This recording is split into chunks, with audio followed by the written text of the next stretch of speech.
Vou conversar agora vou convidar também a professora de Relações Internacionais da SPM, Denilde Rosshacker, e Fernanda Manhota, com quem falávamos antes do break. Denilde, vou começar contigo agora. Professora, muito obrigada por estar conosco. Muito importante sua participação aqui. Bom, a Fernanda Manhota falava sobre os interesses por trás deste conflito, neste momento, e, claro, sempre permeado pela política, né? Gostaria que a senhora trouxesse, Denilde, a sua avaliação sobre as motivações, né? O que de fato está em jogo, o que de fato está alimentando a continuidade desse conflito. Boa noite. Boa noite, Débora. Boa noite, Fernanda. Boa noite a todos que estão nos assistindo. Um prazer estar aqui com vocês, especialmente aqui dividindo a tela com a Fernanda. Eu acho que a Fernanda deu um bom panorama, né, do que tem de motivação, tem motivo para essa nova onda de conflito, né, e esse embate direto entre Israel e Irã, que havia sempre esteve como uma das possibilidades, mas por estratégia muito do Irã de usar seus aliados que atacavam Israel, não se teve aí um combate entre os dois, apesar da tensão existente entre os dois países. E aí eu queria chamar a atenção para um ponto que a Fernanda trouxe anteriormente, que é a questão da mudança do regime iraniano. Esse é um dos objetivos, não só de Israel, mas também dos Estados Unidos. Então, a fragilidade do regime e um momento de divisões internas no Irã foi visto como uma parte da estratégia. Então, o objetivo aqui é fragilizar mais, levar com que a população possa se revoltar, e a população iraniana, e ter uma atuação contra os ayatolás, então e isso proporcionar uma mudança de regime. Então, acho que esse é um objetivo estratégico, para além do objetivo militar, que é, de fato, impedir que o Irã tenha capacidade nuclear. Então, o temor, depois dos relatórios da Agência Internacional de Energia Atômica, de que o Irã já estava acelerando a sua capacidade e chegando num patamar que poderia levá-lo a ter, de fato, o nível de enriquecimento de urânio suficiente para ter artefatos nucleares. Então, isso é também um elemento, mas o elemento está aqui sobre também a questão da mudança do regime iraniano.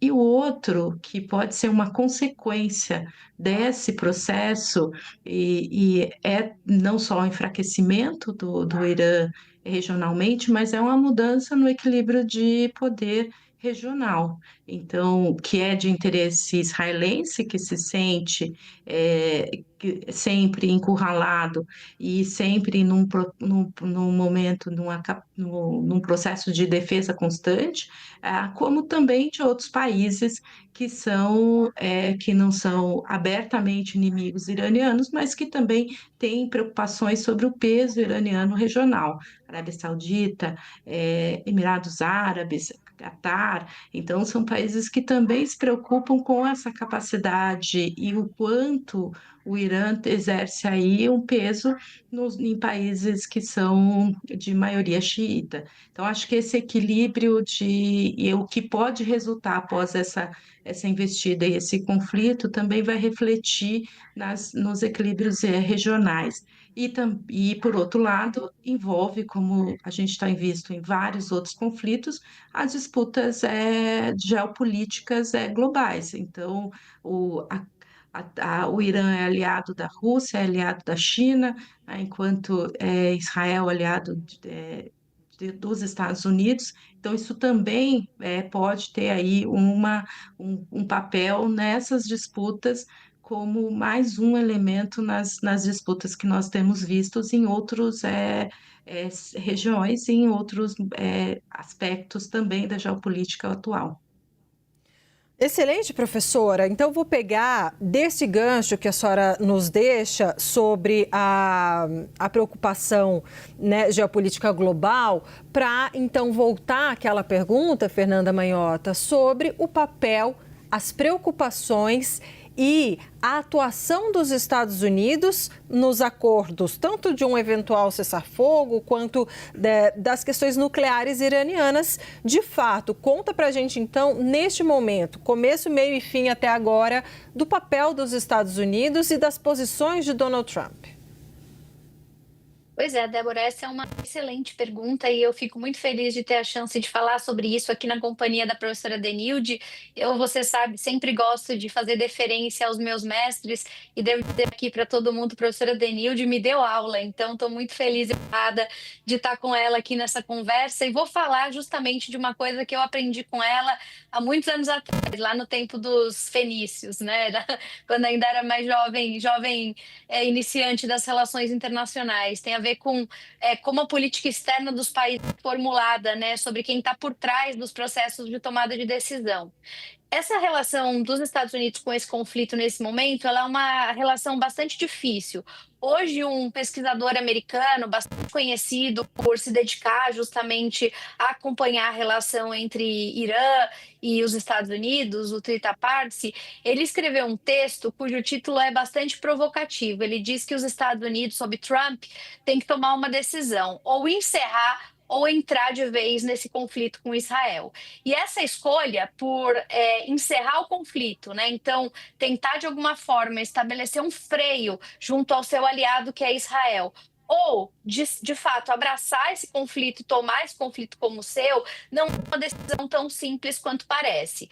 Eu já comentei aqui em outras coberturas, e todo mundo sabe, o apoio dos Estados Unidos em geral, não só nesse governo a Israel, é histórico, tem raízes variadas. Hoje a gente está falando de um acordo de parceria direta, né, que envolve o envio de quase 4 bilhões de dólares por ano dos Estados Unidos para Israel, sem contar equipamento militar, tecnologia, né, transferência de tecnologia e uma série de outras atividades no campo de inteligência. Isso não tem a ver com conflito, isso já é algo que os Estados Unidos mantêm regularmente com Israel e que, eventualmente, claro, contribuem para que Israel se mantenha, se sustente como essa potência inclusive geopoliticamente favorável aos Estados Unidos. Agora, por que eu digo que isso é um impasse nesse momento? Ao presidente Trump, especificamente, considerando o seu perfil, os seus aliados, as suas prioridades, aquilo que ele prometeu em campanha, não interessa ingressar em conflitos mundo afora. Ele próprio, no primeiro governo, deixou bastante claro que, embora ele tenha, às vezes, uma postura mais dura e assertiva no campo econômico-comercial, e ele usa muito isso como forma de barganha política, ele não costuma ser um presidente propenso a engajar-se militarmente mundo afora, né? Ele, inclusive, foi muito reticente no uso da força durante o primeiro governo, participou de ações muito circunscritas na Síria, em alguns outros lugares, mas sempre foi bastante cético em relação a comprometer recursos dos Estados Unidos para engajar-se em conflitos. E isso tem a ver também com a natureza da sua própria proposta de movimento político, né? O Make America Great Again. Ele, no final do dia, tem sido sempre enfático da ideia de que a América primeiro, os Estados Unidos e o olhar para dentro como aquilo que deve mover as ações do presidente do país. Então, o presidente Trump não tem uma predisposição em iniciar, engajar ou comprometer os Estados Unidos com guerras em qualquer parte do planeta. Aliás, vendeu muito, inclusive, a ideia de que no campo das guerras e dos conflitos internacionais, nesse segundo governo, ele seria o mediador, o pacificador, prometeu que exerceria um papel nessa direção na Ucrânia, falou que ia tentar discutir e encontrar caminhos para Gaza, né? Então, ele vinha dentro desse ritmo, dessa toada. De certa maneira, o primeiro ataque de Israel ao Irã agora, nesses últimos dias, atravessou a diplomacia trumpista. O próprio Trita Parsi, esse especialista que eu estava citando aqui, ele chegou a aventar ali nas primeiras horas do ataque se não teria sido uma sabotagem de Israel em relação à proposta, né, dos Estados Unidos para a renegociação do acordo nuclear iraniano. Afinal de contas, o governo Trump tinha para domingo, né, hoje, inclusive, lá em Omã, uma rodada de negociações para justamente tentar fechar um acordo com o Irã para desacelerar esse programa nuclear. É bastante improvável que essas rodadas fossem bem-sucedidas, Débora, porque os termos que os Estados Unidos apresentaram foram termos muito duros, que o Irã dificilmente aceitaria, né? A ideia de voltar atrás no programa nuclear, reduzir a zero o enriquecimento, seria improvável que a essa altura o regime aceitasse. Tanto que o governo Trump tinha dado 60 dias de prazo para os iranianos reagirem. E esses 60 dias venciam justamente no dia ali do ataque israelense. Isso estou contando para dizer, né, para quem não acompanhou esse bastidor, que se num primeiro momento a sensação foi de que os israelenses tinham atravessado a diplomacia Trump e de certa maneira atrapalhado essa negociação, logo depois a sensação que todo mundo teve foi o contrário, foi de que na verdade os Estados Unidos acabaram de certa maneira se favorecendo dessa incursão, porque eles tampouco acreditavam que esse processo de negociação naquele momento seria bem sucedido. E eu digo isso porque o governo americano, desde o primeiro ataque, tem sido muito enfático em dizer que não participou do ataque, então não foi uma incursão que contou com a ação dos Estados Unidos diretamente, mas os Estados Unidos sabiam isso, eles próprios confirmaram, eles não refrearam, então não solicitaram que essa ação não fosse feita, e depois que o processo, né, de escalada franco começou, o que a gente tem acompanhado são os Estados Unidos declarando reiteradamente apoio a Israel e chegando a considerar, inclusive, continuar ajudando Israel nesse processo de defesa. Para concluir um pouco desse raciocínio, por que eu comecei dizendo que me lembrei das aulas da professora Denilde? Porque a política externa, ela também é um produto dos atores que estão contidos dentro do país. O Trump, ele não pensa só geopoliticamente quando ele tem que tomar essa decisão de embarcar na guerra ou de tentar encerrar a guerra. Ele precisa acomodar os interesses do seu próprio público doméstico. E nesse momento nos Estados Unidos, por mais que existam sempre aqueles mais falcões, propensos à guerra, que já participaram de conflitos anteriores, que acham que os Estados Unidos têm que exercer o papel de polícia do mundo, a base trumpista, em geral, e o próprio eleitorado trumpista, que é nacionalista, desse olhar para dentro, não está buscando isso no Trump. Ele está sob pressão, porque para esses grupos, colocar o país novamente num conflito, depois de Afeganistão, depois de Iraque, né, de novo no Oriente Médio, é retroagir, é perder o foco, é jogar recurso onde talvez eles não gostariam nesse momento de empreender energia. Então, o presidente Trump, ele está numa situação muito difícil, porque, de um lado, ele nem tem isso como prioridade, ele nem tem apoio para avançar na direção de um conflito que coloque os Estados Unidos no centro. Ao mesmo tempo, se o Irã eventualmente decidir expandir esse conflito e atacar, por exemplo, alvos americanos em qualquer parte do mundo, isso reorganiza a cadeia de uma maneira total e empurra os Estados Unidos para dentro de uma guerra que, em tese, não é sua. Então, tudo isso, Débora, para dizer que o professor Trita Parsi está correto. O que vai ser feito, se os Estados Unidos vão abraçar a guerra ou vão tentar encerrar a guerra, ainda não está claro. Mas, certamente, essa guerra não tem como não passar por uma tomada de decisão central. Os Estados Unidos têm um papel central, embora não estejam diretamente no conflito.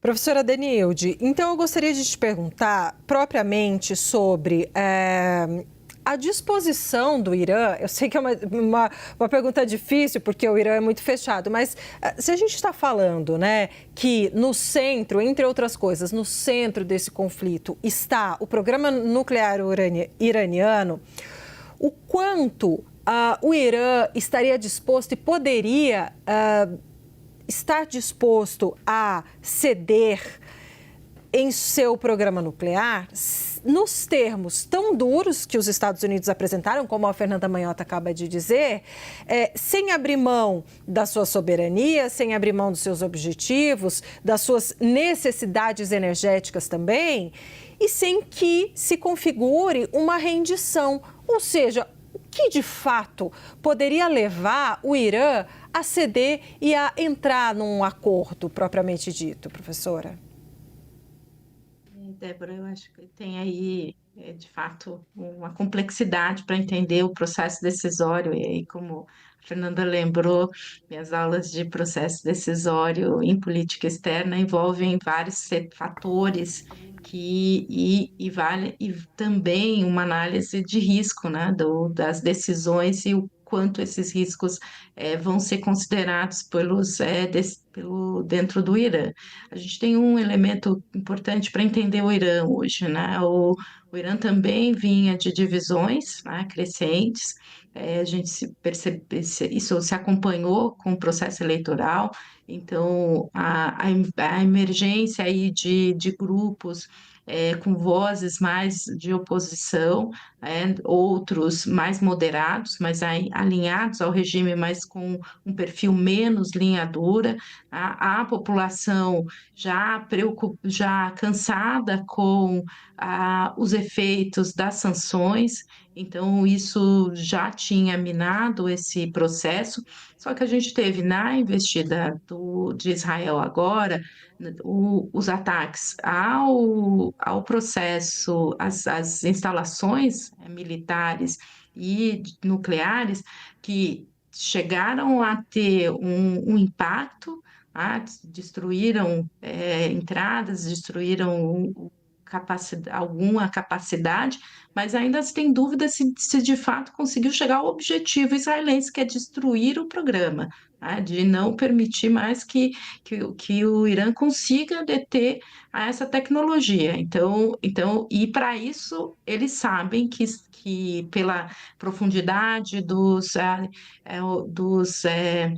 das usinas nucleares, que ficam submersas, ela precisa e Israel também sabe disso, precisa dos Estados Unidos, porque Israel não tem capacidade de bombardear nesse nível, né, criar um bombardeio e ter bombas que possam, de fato, destruir. Então, aqui um outro elemento que deve estar no cálculo dos líderes iranianos. O outro elemento é que Israel conseguiu atingir o processo decisório militar. Então, isso tem atrasado a decisão, as ações iranianas. A gente tem visto que nos ataques de Israel, principalmente na força aérea iraniana, foi afetada, e por isso também o Israel tem feito um bombardeio mais intensivo, então, porque eles não têm mais a mesma capacidade de defesa, então isso também afeta a lógica iraniana. E sentar na mesa de negociação agora teria que ter para o Irã algumas indicações de que ou ele vai manter seu programa, pode ser que vá para o mesmo nível que tinha sido negociado pelo Obama, então, nos acordos de Obama, pode ser que seja o que foi a tentativa de negociação em 2015 que os europeus fizeram. Então você tem possibilidades de negociação, acho que isso é importante, né? Você tem caminhos. Então, pode não ser um acordo que seja feito só com os Estados Unidos, seja também os europeus participem desse processo. A Rússia já se colocou também o Putin como um mediador para conseguir chegar a um acordo. O que o Irã vai precisar? Ter sinalizações que pode ter a energia nuclear, mesmo com todas as limitações, e que tenha capacidade econômica, que tenha aí pelo menos uma diminuição dos embargos para que ela possa reestruturar economicamente. Então, isso seria sinalizações que poderiam levar o Irã uma mesa de negociação. Quais são os grandes problemas nisso? Para qualquer mesa de negociação é preciso ter confiança nas partes. Hoje, neste momento, é muito difícil entender, tanto do lado iraniano, que entende que Estados Unidos é aliado israelense, e por isso tem menos confiabilidade, como também Israel e Estados Unidos têm menos confiabilidade sobre o regime iraniano. Então, essa indecisão e essa falta de confiança é que também dificulta a gente ter um processo que possa levar aí a algum tipo de acordo e fim do conflito e da questão militar envolvendo aí todo o que a gente tem visto aí nesses últimos 3 dias. Nós conversamos com a professora de Relações Internacionais da ESPM, Denilde Roushacker. Muito obrigada, professora, pela sua entrevista, viu? Um bom domingo para a senhora.